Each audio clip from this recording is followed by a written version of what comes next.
আজকে সকালের special breakfast ছিল এগ রোল। কারণ আজকে হচ্ছে আমার ভাইয়ের জন্মদিন, তো জন্মদিনের সকালে একটু স্পেশাল ব্রেকফাস্ট না হলে মানায় বলো তো? সেই কারণে বাবাকে আর ভাইকে দুজনকেই সকাল সকাল এগ রোল বানিয়ে দিয়েছি। আর দোকানের এগ রোলের থেকে বাড়ির এগ রোলটা খেতে আমার বাবা বেশি পছন্দ করে। আর বাবা এত ওভার রিয়াকশন দেয়, তোমরা দেখলেই বুঝতে পারবে। তারপরে দেরি না করে সোজা চলে এসেছি রান্নাঘরে। সবার প্রথমে মশলাগুলো করে নিচ্ছি, আর মা ওদিকে চাটনি পায়েস রান্না বসিয়েই দিয়েছে। মা ওদিকে রান্না করতে করতে আমি এদিকে বাকি রান্নার জোগাড় জানতেই শুরু করে দিয়েছি।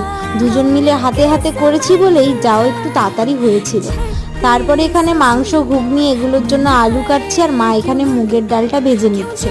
মাকে গুছিয়ে দিয়ে এসেছি কাঁসার থালা বাটিগুলোকে ঝকঝকে চকচকে করে পরিষ্কার পরিচ্ছন্ন করে নিতে, কারণ দুপুরে এগুলোতেই খাবার সাজিয়ে দেওয়া হবে বার্থডে বয়কে। তারপরে এখানে পনিরটা কেটে নিলাম, আর এইভাবেই চলছে আয়োজন।